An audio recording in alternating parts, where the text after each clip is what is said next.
The fastest way to lose your freedom is to let the wrong people hear a single honest thought. Rain hammered against the towering iron gates of Sterling Manor as I ran across the stone driveway, my soaked catering shoes slipping just enough to remind me that expensive places apparently expected guests to arrive in better footwear than I owned. I kept telling myself not to look back. Just reach the gate. Open it. Go home. Forget every impossible thing that had happened tonight. Behind me, the enormous mansion glowed beneath the storm like something pulled from another century, its warm windows almost inviting enough to make me question whether I had imagined everything. Almost. Ethan. His voice reached me through the rain with impossible calm. Adrian Sterling never sounded hurried. Even now, with lightning splitting the sky above us, he spoke as though every word deserved time to breathe. I tightened my grip around the cold iron gate without turning around. Please, I whispered. Do not make this harder. My lips had barely finished moving when another sentence answered inside my head. I have been trying to make it easier ever since it started. I froze. Completely. My heartbeat seemed louder than the storm itself. That had not been my imagination. I had not heard Adrian's voice with my ears. Somehow I had heard him inside my own mind. Slowly I turned around. Adrian stood several yards away beneath the front steps, rain darkening the shoulders of his perfectly tailored navy coat. Mason Brooks, Ryan Foster, and Caleb Hayes stood beside him, each wearing the same unsettled expression I imagined was written all over my own face. None of them moved toward me. None of them tried to block the gate. Somehow that only made me more nervous. Did one of you just say something? I asked, struggling to keep my voice steady. Mason exchanged a glance with Ryan before answering. Yes. He hesitated, but not out loud. Wonderful. Fantastic. I had officially reached the point where wealthy strangers were apparently communicating through invisible supernatural customer service. I laughed once, mostly because the alternative seemed far less healthy. Ryan rubbed the back of his neck. We heard that too. I stared at him. Please stop proving my worst theories correct. Caleb sighed softly. We would if we knew how. The silence that followed somehow felt heavier than the rain. Adrian finally stepped forward one careful pace before stopping again, leaving enough distance that I never felt trapped. Ethan, he said quietly, if you walk beyond those gates now, I believe the connection will become stronger. I almost smiled in disbelief. That sentence should not exist. Mason nodded. We agree. I looked from one face to another, searching for hidden cameras, elaborate speakers, or anyone preparing to admit this had been the world's strangest practical joke. I found only concern. Genuine concern. That unsettled me more than anything else. Why do they all look worried about me? Adrian's eyes softened almost imperceptibly. Because you look frightened. My stomach dropped. Another thought. Another answer. I had never spoken those words aloud. My fingers tightened around the gate. Every reasonable explanation had already abandoned me. Somewhere behind the storm, thunder rolled across the hills while the estate lights shimmered against the wet stone. I wanted my tiny apartment. I wanted my old coffee maker that leaked every morning. I even wanted my noisy upstairs neighbor who believed vacuuming at 6 o'clock on Saturdays counted as a personality trait. Anything except this impossible night. Adrian watched me quietly before speaking once more. You are free to leave whenever you choose. He paused just long enough for the words to settle. I only hope you allow us to explain before you decide. Something inside his voice carried no demand, no manipulation, and no expectation. Only quiet sincerity.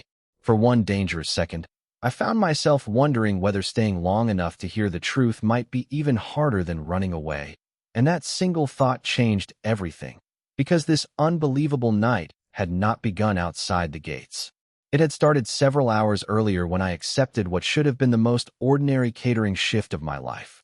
The ballroom inside Sterling Manor looked less like a charity gala and more like the kind of place people only saw in movies. Crystal chandeliers stretched across an impossibly high ceiling. Polished marble reflected warm golden light beneath every step, and a string quartet quietly filled the room with music elegant enough to make my entire paycheck feel underdressed.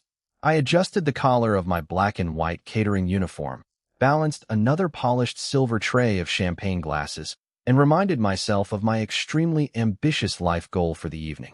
Do not embarrass yourself. Collect the paycheck. Go home. It sounded wonderfully achievable. Life, however, had developed an unfortunate habit of treating my plans as polite suggestions. "Keep moving," my supervisor whispered while passing by with another tray. "The Sterling family notices everything." Perfect. No pressure whatsoever. I stepped back into the crowd, weaving carefully between guests discussing international investments, luxury hotels, charitable foundations, and vacation homes that probably cost more than every apartment I had ever rented combined. Meanwhile, I was mentally calculating whether my grocery budget could survive another week without betraying me. Sometimes I wondered if wealthy people even remembered what instant noodles tasted like. Then I noticed him. Adrian Sterling stood near the center of the ballroom, speaking quietly with Mason Brooks, Ryan Foster, and Caleb Hayes. Even surrounded by influential guests, he somehow commanded attention without asking for it. His navy suit fit perfectly, his posture remained relaxed, and his calm gray-blue eyes seemed to observe every detail in the room without ever appearing judgmental. I immediately looked away. "Stop staring, Ethan." Attractive billionaires probably develop a sixth sense for awkward catering staff. My own thought almost made me laugh. I focused on serving another group of guests instead. That strategy lasted approximately 15 seconds. Why does someone who probably owns half this city somehow look like he has never realized people are staring at him? Before my curiosity could become even more embarrassing, a guest stepped backward unexpectedly, brushing against my tray. One champagne glass tilted toward an elegant display case positioned beside the grand staircase. I reacted instinctively, reaching for the glass before it could fall. The crystal landed safely, but a splash of champagne spilled across the edge of the display. "I am so sorry," I said immediately, grabbing a cloth to clean the polished surface. As I wiped away the liquid, I heard a soft metallic click beneath the glass. The display case unlocked itself. Its heavy lid slowly lifted a few inches, revealing an ancient silver pendant resting on deep blue velvet. It resembled an eye surrounded by delicate engraved patterns that shimmered strangely beneath the ballroom lights. Before I had time to call anyone over, the slightly tilted display caused the pendant to slide toward the open edge. Without thinking, I reached forward and caught it before it could fall. The metal felt unexpectedly cold against my fingertips. A strange pulse traveled through my hand and settled deep inside my chest before disappearing almost instantly. Every chandelier flickered once. Nobody else seemed to notice. The quartet continued playing. Conversations resumed naturally. I carefully placed the pendant back onto the velvet cushion and gently closed the display case. I almost convinced myself the strange sensation had simply been stress until I looked across the ballroom. Adrian was no longer speaking with the others. His full attention rested on me. Before I could look away, he quietly answered a question I had never spoken aloud. "No," he said in the calmest voice imaginable. "You are not imagining it." Every logical explanation disappeared at exactly the same moment. For several endless seconds I forgot how to breathe. The music continued drifting through the ballroom exactly as before. Crystal glasses reflected warm golden light. Guests laughed politely at conversations that suddenly felt as though they belonged to another universe. And I stood completely frozen with a champagne tray still balanced in my hands. I stared at Adrian across the room, desperately trying to convince myself that I had misunderstood what had just happened. Maybe he had been answering someone standing behind me. Maybe I had accidentally whispered my thoughts without realizing it. Maybe exhaustion had finally convinced my brain to invent supernatural billionaires. Wonderful. I finally lose my mind, and it happened somewhere with excellent catering. Adrian's expression softened ever so slightly. "None of those explanations are correct," he said calmly. My heartbeat immediately stumbled. I had not spoken. I knew I had not. Before I could process another impossible moment, Mason Brooks approached with careful steps, followed by Ryan Foster and Caleb Hayes. None of them looked amused. None of them looked frightened either. Instead, they looked genuinely concerned, which somehow made the entire situation feel even stranger. Mason stopped several feet away and spoke quietly enough that nearby guests continued enjoying the gala without noticing anything unusual. "What was the first thing you felt when you touched the pendant?" I swallowed. "Cold," I answered honestly. Then, almost like someone called my name. Ryan exchanged a quick glance with Caleb. Caleb slowly nodded. "That matches." I blinked. "Matches what?" Silence lingered for a brief moment before Adrian answered. "Our experience." My confusion only deepened. Your experience with what? Mason sighed gently. With hearing thoughts that were never spoken. I stared at all four of them, waiting for someone to smile and admit this had become a complicated joke designed to entertain wealthy donors. Nobody laughed. Nobody looked away. I instinctively took one slow step backward. This cannot actually be happening. Ryan answered immediately. Unfortunately, it is. My stomach dropped. Please stop doing that. Ryan frowned. Doing what? Answering sentences that never left my head. Caleb rubbed the bridge of his nose before speaking. We are not trying to. They simply reach us. Every logical explanation collapsed another inch. Adrian remained perfectly calm throughout the conversation. He stepped forward only once before stopping again, making sure I still had space between us. Ethan, he said softly, think of any number between 1 and 10. Do not say it aloud. I almost refused. Then curiosity defeated common sense. Fine. 7. Adrian smiled faintly. 7. My mouth opened without producing any sound. Mason folded his arms. Try another. I squeezed my eyes shut for a second. 3. 3. Ryan answered before Adrian could speak. My tray nearly slipped from my hands. No, I whispered. Absolutely not. Caleb carefully reached out and steadied the tray before any glasses could fall, then immediately stepped back again without invading my space. Thank you, he said quietly. We would rather avoid explaining broken crystal along with telepathy. Under different circumstances, I probably would have laughed. Instead, I stared at Adrian. Why are you looking at me like you actually care whether I am terrified? Adrian's voice arrived almost instantly. Because I do. Another private thought answered. Another impossible truth. I looked around the magnificent ballroom, suddenly feeling as though every elegant chandelier, every polished marble floor, and every smiling guest belonged to a world where I no longer understood the rules. My apartment suddenly sounded perfect. My tiny kitchen sounded perfect. Even my old leaking coffee maker sounded perfect. Without another word, I turned toward the hallway leading outside. Behind me, Adrian spoke one final sentence, calm enough to stop me without ever becoming a command. If you leave the estate now, Ethan, I believe the connection will become far stronger than any of us are prepared for. My feet moved before my mind could catch up. I hurried through the quiet hallway, pushed open the heavy glass doors, and stepped into the cool night air. Rain had already begun falling across the enormous front courtyard, covering the stone pathways with shimmering reflections from the manor's golden lights. Behind me, the string quartet continued playing inside as though nothing unusual had happened. Somehow that made everything even stranger. I walked faster, telling myself that if I reached the front gate, called a rideshare, and returned to my tiny apartment, tomorrow would eventually convince me this entire evening had been the result of exhaustion and an overactive imagination. My old coffee maker leaking onto the kitchen counter suddenly sounded like the most comforting problem in the world. Ethan, Adrian's voice carried gently through the rain behind me. I did not stop. Please, I answered without turning around. Whatever explanation you have, I do not think I am emotionally prepared for it. Mason laughed quietly somewhere behind him. That is probably the most reasonable thing anyone has said tonight. Under different circumstances, I might have appreciated the joke. Instead, I reached the towering wrought iron gate separating Sterling Manor from the private road beyond. My hand wrapped around the cold metal handle. One step.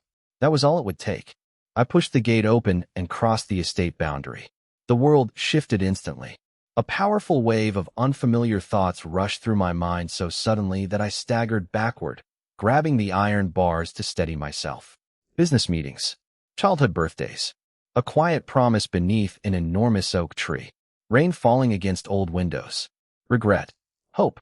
Loneliness. Hundreds of emotions and scattered memories flashed through my thoughts before disappearing just as quickly. None of them belonged to me. My breathing became uneven. Ethan. Adrian's voice sounded much closer now. I looked back. For the first time since meeting him, the calm confidence on his face had vanished. Mason pressed 2 fingers against his temple as though fighting a headache. Ryan leaned against one of the stone pillars beside the entrance. Caleb closed his eyes for a brief moment before taking a slow breath. They all looked uncomfortable, but every one of them was watching only me. What just happened? I asked, barely recognizing my own voice. Adrian stopped several feet away, careful not to cross into my space. The connection expanded, he answered honestly. We were afraid it would. I stared at him in disbelief. You already knew this might happen? He slowly nodded. We suspected it. We hoped we were wrong. Another unfamiliar image suddenly appeared inside my mind. An enormous oak tree stood beneath bright summer sunlight.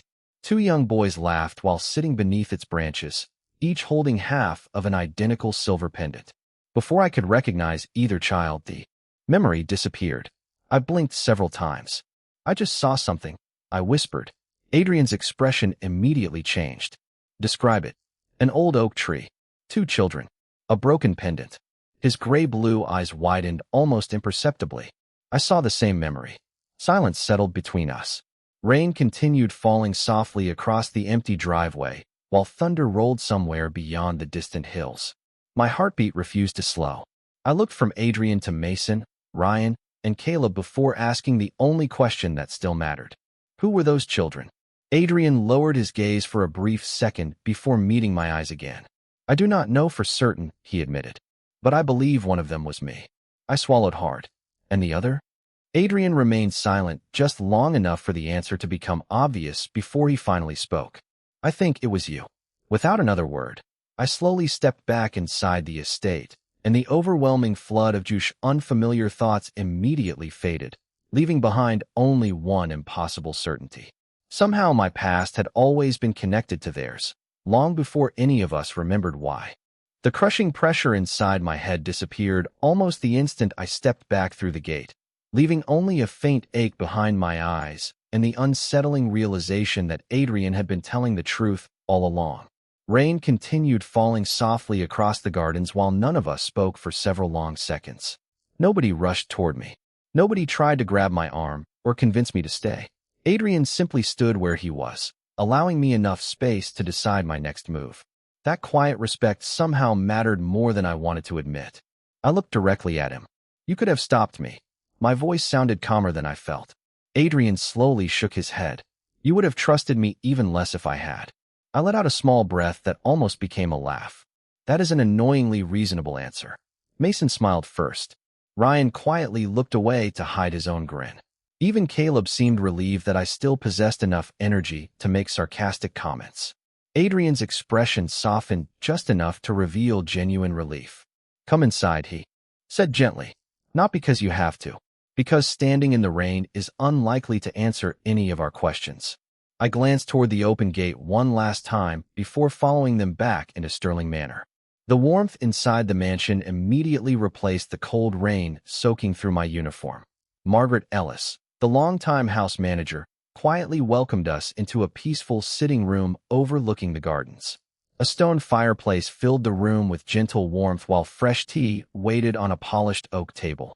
The atmosphere felt strangely ordinary considering that my thoughts had apparently become public property. I wrapped both hands around the warm porcelain cup without taking a sip. So, I said carefully, how exactly does someone explain supernatural mind reading over tea? Mason answered first. Poorly. Ryan nodded. Very poorly. Caleb added with complete seriousness. We have been trying for years. I blinked. Years? Adrian leaned forward slightly. Not exactly like this. The pendant has always been unusual. Tonight was different. Silence settled again. I stared into the steam rising from my tea before another completely unrelated thought drifted through my mind. I hope the orange cat outside my apartment found somewhere dry before the storm started. Ryan smiled without thinking. We can send someone to check. I slowly closed my eyes. Please tell me I did not broadcast concern for a stray cat in the middle of a supernatural crisis. Mason laughed softly. You did. Embarrassment warmed my face. Wonderful. Out of every possible private thought, that was the one everyone received. Adrian quietly reached for his phone. What street do you live on? I looked up in confusion. Why? If the cat matters to you, someone can leave food and a shelter outside tonight. I stared at him for several silent seconds. Wealth, influence, impossible supernatural abilities, and the first thing he chose to do was make sure a homeless cat would not spend the night in the rain. Something inside my carefully built wall cracked just a little. You would really do that? Adrian met my eyes without hesitation. Kindness should not become less important simply because stranger things are happening. Before I could answer, another unexpected sensation brushed across my thoughts. This time it was not another person's voice. It was a memory. Warm afternoon sunlight filtered through the branches of an enormous oak tree. Two young boys sat side by side laughing while carefully trying to fit together two matching halves of an old silver pendant. One of those children was unmistakably me. The other slowly turned toward me, revealing calm gray-blue eyes I now recognized instantly. I looked up at Adrian at the exact same moment he looked at me. Neither of us needed to speak.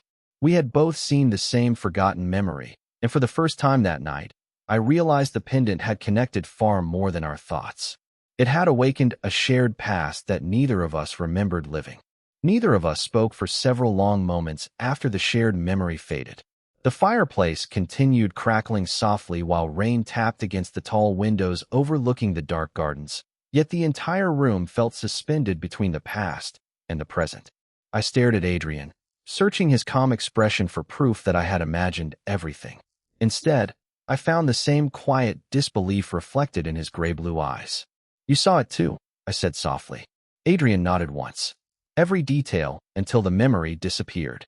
Mason leaned forward from his chair, his usual relaxed expression replaced by genuine curiosity. "Tell us exactly what you remember."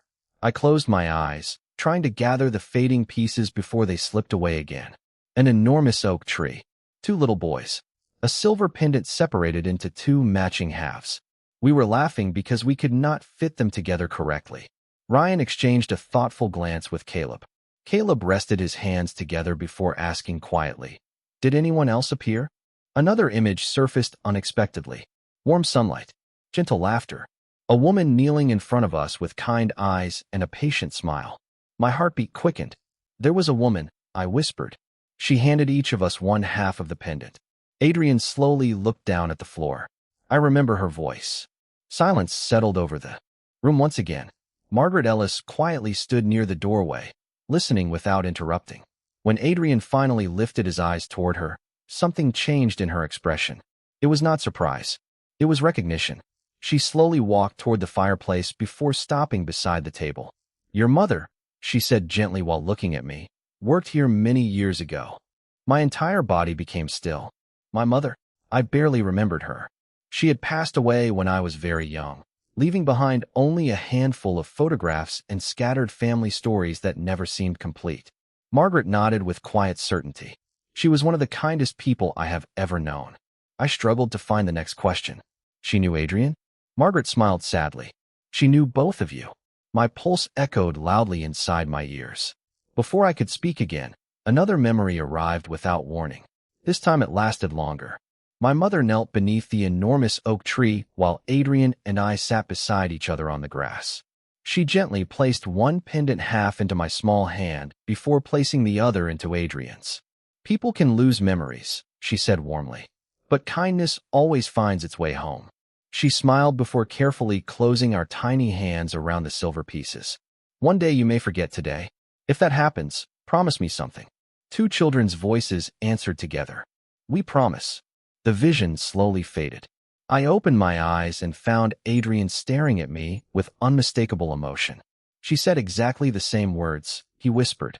Margaret quietly wiped away a tear before walking toward an antique cabinet beside the fireplace. From its lowest drawer, she carefully removed a small carved wooden box wrapped inside a faded linen cloth. She carried it back with extraordinary care before placing it in front of us. "Your mother asked me to protect this," she said softly. "She told me never to open it until the day both of you remembered each other." Nobody moved. The room became completely silent except for the fire. Adrian looked at the box, but made no attempt to touch it. Instead, he looked at me. "Whatever is inside," he said gently, "we open it together."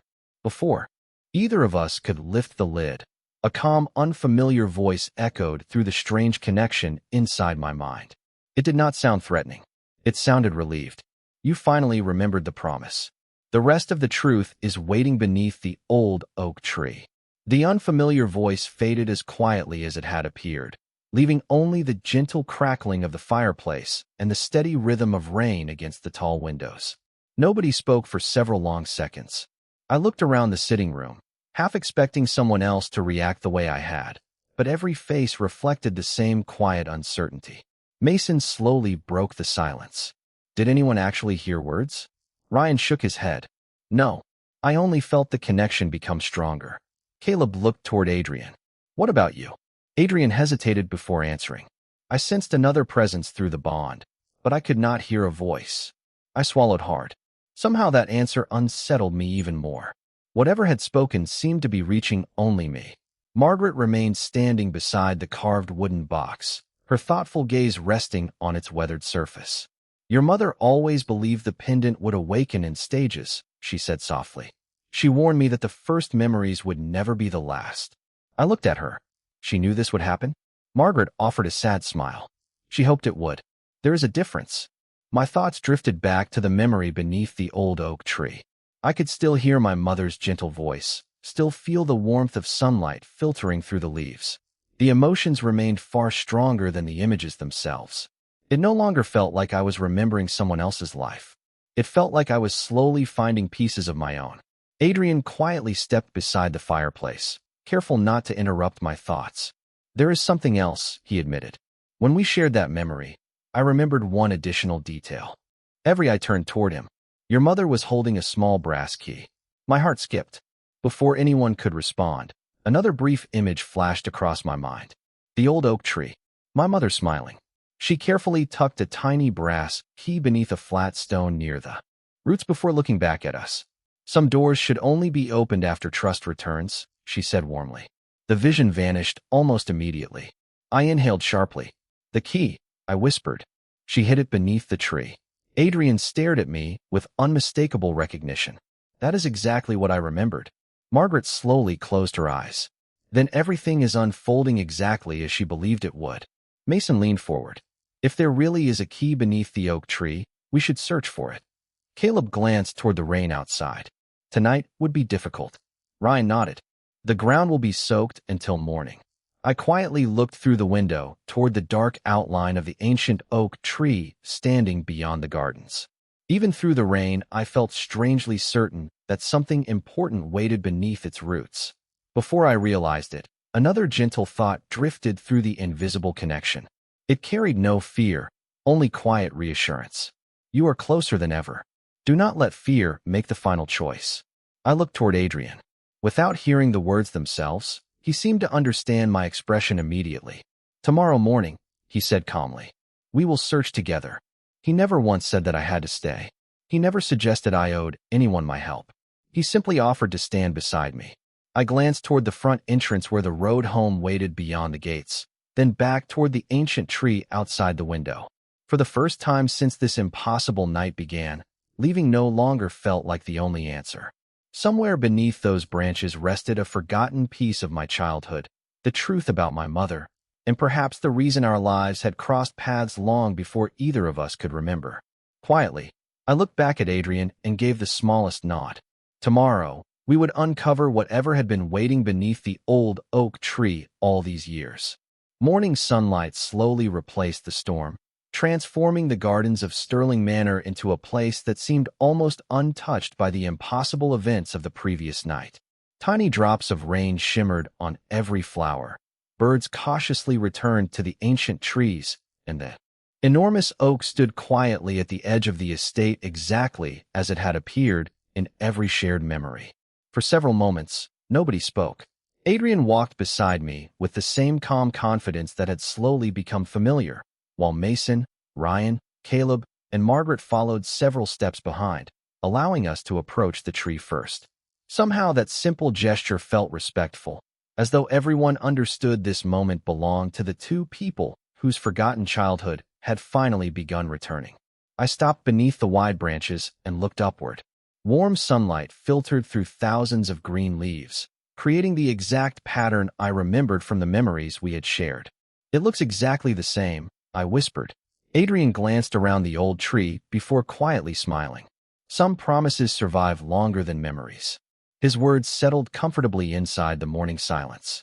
Without discussing who should begin, we both knelt near the thick roots where the vision had shown my mother hiding something years before. I brushed away damp leaves while Adrian carefully moved several loose stones resting against the roots. Only a few moments later, my fingertips touched cold metal beneath the soil. My heartbeat quickened. Together, we carefully lifted a small brass box from the earth. Time had darkened its surface, but the delicate engraved pattern matched the ancient silver pendant perfectly. I looked toward Adrian. Together? He nodded once. Together. We slowly opened the lid. Inside rested a tiny brass key wrapped inside a faded handwritten letter tied with a pale blue ribbon. The handwriting was immediately familiar from the memories I had only recently recovered. It belonged to my mother. Carefully unfolding the letter, I began reading aloud. If you have found this, then you remembered each other before remembering yourselves. That means kindness has already succeeded where fear could not. The pendant was never created to control another person's thoughts. It was created to reveal hearts willing to protect another person's freedom before their own desires. I paused, feeling every word settle deeply inside me. Adrian quietly lowered his eyes, understanding the message without needing any explanation. I continued reading. People often mistake closeness for possession. Never make that mistake. If either of you ever chooses to walk away, the other must always leave the gate open. Only freely chosen trust allows the pendant to awaken its true purpose. Tears quietly blurred my vision for a brief moment. Every impossible event from the previous night suddenly made perfect sense. Adrian had never tried to stop me. Even when I wanted to leave, he had respected my decision. That choice had been the answer all along. Margaret smiled gently from behind us. Mason let out a slow breath while Ryan quietly wiped moisture from his eyes and immediately blamed the morning sunlight. Caleb laughed softly but said nothing. I folded the letter with careful hands before placing it back inside the brass box. The strange connection inside my mind grew warmer one final time, not with another mystery or another forgotten memory, but with quiet peace. A familiar voice gently echoed through the bond. You have already found what mattered most. The whisper disappeared forever, leaving behind only silence. Adrian looked toward me with the same steady expression that had guided me through every impossible moment. There is nothing keeping you here anymore, he said softly. You may leave whenever you wish. I looked beyond the open gates standing in the distance, then back toward the people beside me, the ancient oak tree, and the quiet future waiting ahead. A smile slowly found its way across my face. I know, I answered honestly, and that is exactly why I choose to stay. The morning sun continued rising above Sterling Manor, filling the gardens with a peaceful golden glow that made the previous night's impossible events feel almost dreamlike. A gentle breeze carried the scent of fresh grass beneath the ancient oak tree, while everyone remained quietly gathered nearby. The brass box rested safely in my hands, the handwritten letter folded with care, and the silver pendant reflected tiny flashes of sunlight, as though it had finally completed the purpose it had waited years to fulfill. Nobody rushed to speak. There was nothing left to solve. The greatest mystery had never been hidden inside the pendant or beneath the roots of the old tree. It had always been hidden inside the choices people made when they were free to leave. I looked toward Adrian.